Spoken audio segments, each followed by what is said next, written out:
Chapter 8. At first he thought it was a growl. In the still darkness of the shelter in the middle of the night, his eyes came open and he was awake and he thought there was a growl. But it was the wind. A medium wind in the pines had made some sound that brought him up, brought him awake. He sat up and was hit with the smell. It terrified him. The smell was one of rot, some musty rot that made him think only of graves with cobwebs and dust and old death. His nostrils widened and he opened his eyes wider, but he could see nothing. It was too dark, too hard dark, with clouds covering even the small light from the stars, and he could not see. But the smell was alive and full and in the shelter, and he thought of the bear, thought of Bigfoot and every monster he had ever seen in every fright movie he had ever watched, and his heart hammered in his throat. Then he heard the slithering, a brushing sound, a slithering, brushing sound near his feet, and he kicked out as hard as he could, kicked out and threw the hatchet at the sound. A noise coming from his throat, but the hatchet missed, sailed into the wall where it hit the rocks with a shower of sparks. And his leg was instantly torn with pain, as if 100 needles had been driven into it. Ugh! Now he screamed with the pain and the fear and skittered on his backside up into the corner of the shelter, breathing through his mouth, straining to see, to hear. The slithering moved again. He thought toward him at first, and terror took him, stopping his breath. He felt he could see a low, dark form, a bulk in the darkness, a shadow that lived. But now it moved away, slithering and scraping. It moved away, and he saw, or thought he saw it, go out the door opening. He lay on his side for a moment, then pulled a rasping breath in and held it, listening for the attacker to return. When it was apparent that the shadow wasn't coming back, he felt the calf of his leg, where the pain was centered and spreading to fill his whole leg. His fingers gingerly touched a group of needles that had been driven through his pants and into the fleshy part of his calf.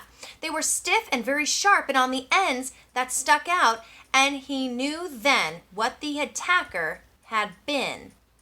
A porcupine had stumbled into a shelter, and when he had kicked it, the thing had slapped him with its tail of quills. He touched each quill carefully. The pain made it seem as if dozens of them had been slammed into his leg, but there were only 8, pinning the cloth against his skin. He leaned back against the wall for a minute. He couldn't leave them in. They had to come out, but just touching them made the pain more intense. So fast, he thought, so fast things change. When he'd gone to sleep, he had satisfaction, and in just a moment it was all different. He grasped one of the quills, held his breath, and jerked. It sent pain signals to his brain in tight waves, but he grabbed another, pulled it, then another quill. When he had pulled 4 of them, he stopped for a moment. The pain had gone from being a pointed injury pain to spreading in a hot smear up his leg, and it made him catch his breath. Some of the quills were driven in deeper than the others, and they tore when they came out. He breathed deeply twice, let half the breath out, and went back to work. Jerk, pause, jerk, and 3 more times before he lay back in the darkness, done. The pain filled his leg now, and with it came new waves of self-pity.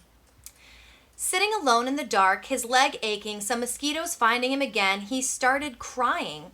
It was all too much, just too much, and he couldn't take it, not the way it was.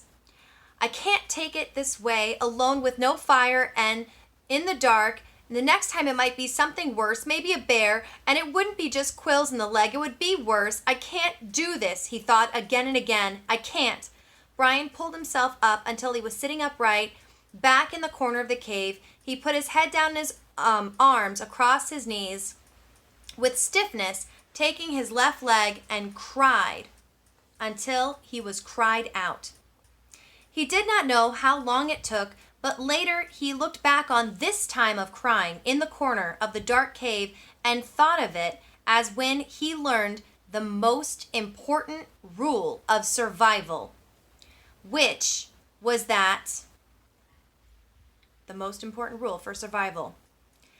Feeling sorry for yourself didn't work. It wasn't just that it was wrong to do or that it was considered incorrect. It was more than that. It didn't work. When he sat alone in the darkness and cried and was all done with it, nothing had changed.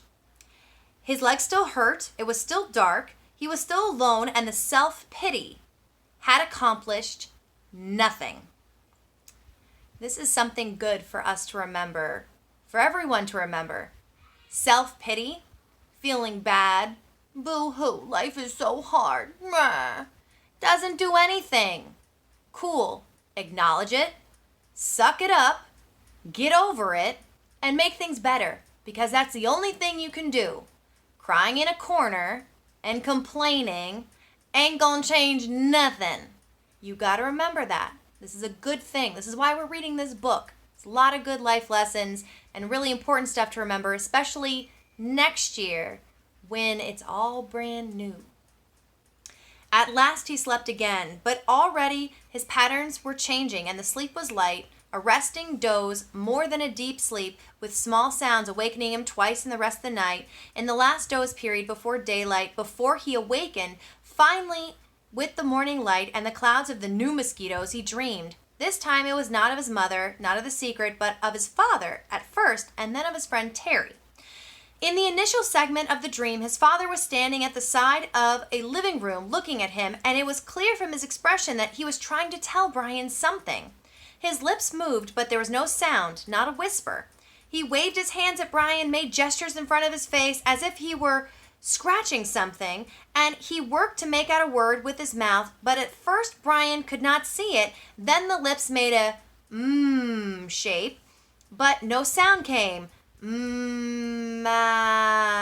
Brian could not hear it, but could not understand it, and he wanted to so badly. It was so important to understand his father, to know what he was saying. He was trying to help, trying so hard, and when Brian couldn't understand, he looked cross.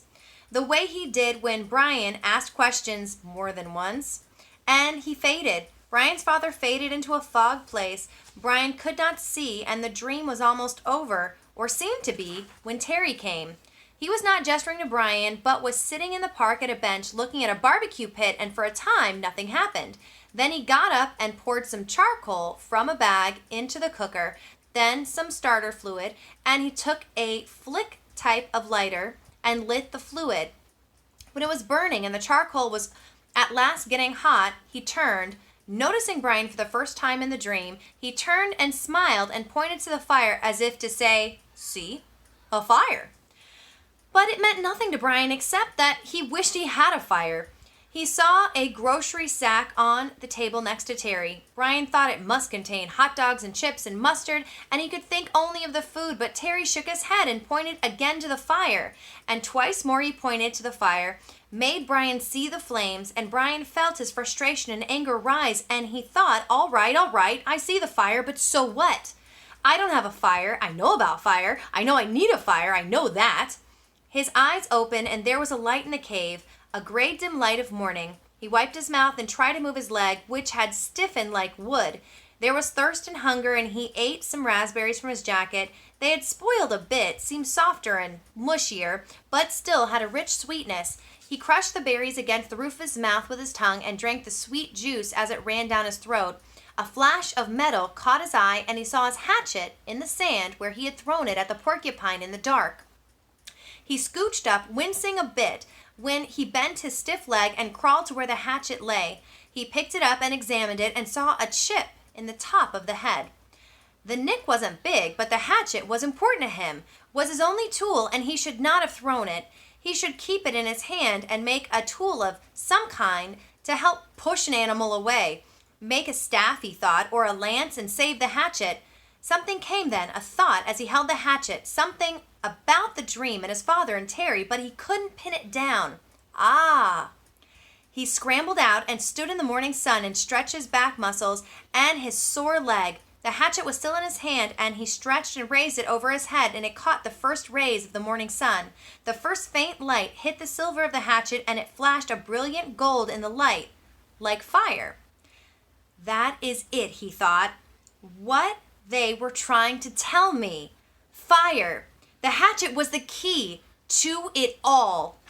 When he threw the hatchet at the porcupine in the cave and missed and hit the stone wall, it had showered sparks, a golden shower of sparks in the dark, as golden with fire as the sun was now. The hatchet was the answer. That's what his father and Terry had been trying to tell him. Somehow he could get fire from the hatchet. The sparks would make fire. Brian went back into the shelter and studied the wall. It was some form of chalky granite or sandstone, but embedded in it were large pieces of darker stone, a harder and darker stone. It only took him a moment to find where the hatchet had struck. The steel had nicked it into the edge of one of the darker stone pieces. Brian turned the head backward so he would strike with the flat rear of the hatchet and hit the black rock gently.